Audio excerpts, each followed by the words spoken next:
돈을 벌려면 문제를 해결해라. 성장을 하려면 문제를 해결해라. 친해지고 싶으면 문제를 해결해라. 이렇게 제가 문제 해결에 대해 강조하는 이유는 이 문제 해결이 인간의 숙명이기 때문입니다. 개인의 성장부터 돈과 명예 등의 성과, 좋은 인간관계까지 이 모든 것들이 문제 해결을 통해 완성됩니다. 따라서 문제 해결에 집중하지 않으면 오랜 시간 책을 붙잡고 있음에도 성장이 잘 안되고, 열심히 일을 했음에도 가난하게 살게 되고, 친절하고 착하게 살았음에도 인간관계가 나빠진다는 것입니다. 그럼 지금부터 성장, 성과, 관계의 완성이 왜 문제 해결인지 하나하나 말씀드려 보겠습니다. 먼저 성장입니다. 책상 앞에 오래 앉아있는 만큼 성장을 할까요? 아닙니다. 성장을 하려면 나의 단점, 부족한 부분 등과 같이 내가 가진 문제를 파악하고 이 문제를 해결해야만 성장하는 것입니다. 못 푸는 수학 문제를 풀어야 성장이고, 못하는 영어를 잘하게 하는 것이 성장이고, 맛없는 요리를 맛있게 만드는 것이 성장입니다. 잘하는 걸 계속하는 건 성장이 아니라 숙련이죠. 책상에 오래 앉아있는 것이 능사가 아닙니다. 책을 많이 보고 문제를 많이 풀어보는 것이 해결책이 아닙니다. 알찬 성장을 하고 싶다면 먼저 내가 부족한 것이 무엇인지 반성을 통해 찾아보고 이 문제들을 하나하나 해결해 나가는데 집중해야 하는 것입니다. 그리고 두 번째, 돈 버는 것도 마찬가지입니다. 열심히 일한 만큼 돈을 많이 벌 수 있을까요? 아닙니다. 우리 주변에는 열심히 죽어라 일하는데도 가난한 사람들이 태반입니다. 돈을 벌려면 돈을 주는 사람이 가진 문제를 파악하고 이 문제를 해결해야만 돈을 받을 수 있는 것이죠.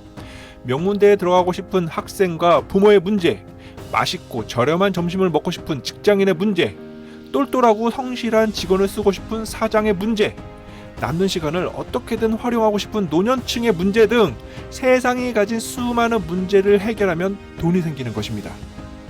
열심히 땀을 흘리며 일을 해도, 휴일 없이 몸이 부서질 정도로 일을 해도 문제를 해결하지 못한다면 돈은 절대 생기지 않습니다. 게을러도 됩니다. 명문대 안 나와도 됩니다. 영어 못해도 됩니다. 돈을 주는 사람, 즉 돈주의 문제를 찾아 이를 해결해 주면 됩니다. 마지막, 인간관계도 역시 문제 해결이 핵심입니다. 착하게 친절하게 대하면 인간관계가 좋아질까요? 아닙니다. 상대가 가진 문제를 파악하고 이 문제를 같이 공감해 줄 수 있어야 관계가 좋아지는 것입니다. 인터넷에서 조금만 찾아보면 칭찬해주기, 이야기 들어주기, 먼저 인사하기, 남 험담 안하기 등 좋은 인간관계를 위한 여러 방법들을 쉽게 찾아볼 수가 있는데요. 이걸 따라하면 인간관계가 좋아질까요? 아닙니다. 이게 중요한 것이 아닙니다. 상대가 가진 문제에 따라 이 행동들이 오히려 부담을 줄 수 있고 자칫 문제를 더 야기시켜 관계가 더 나빠질 수도 있습니다. 상대가 지금 위로가 필요한지, 도움이 필요한지, 같이 놀 사람이 필요한지 등 상대가 가진 문제를 파악하고 이 문제를 해결해 줘야만 좋은 관계로 이어지게 될 것이고, 이러한 관계가 그물망처럼 얽히고 쌓이면서 좋은 인맥 네트워크가 형성되는 것입니다. 이제 문제 해결이 뭔지 아셨죠? 이제 뭘 어떻게 해야 할지 아시겠죠? 오랜 시간 책을 붙잡고 있음에도, 친절하고 착하게 살았음에도 내 인생이 아쉽다고 느껴지신다면 이제는 내가 가진 문제, 그리고 세상이 가진 문제를 찾고 이를 해결하는 데 집중해보세요. 확실히 더 달라질 것입니다.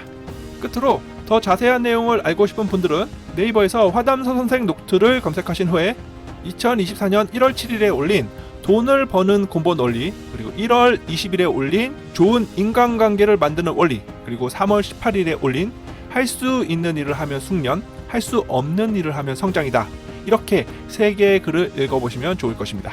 그럼 모두 화이팅 하십시오.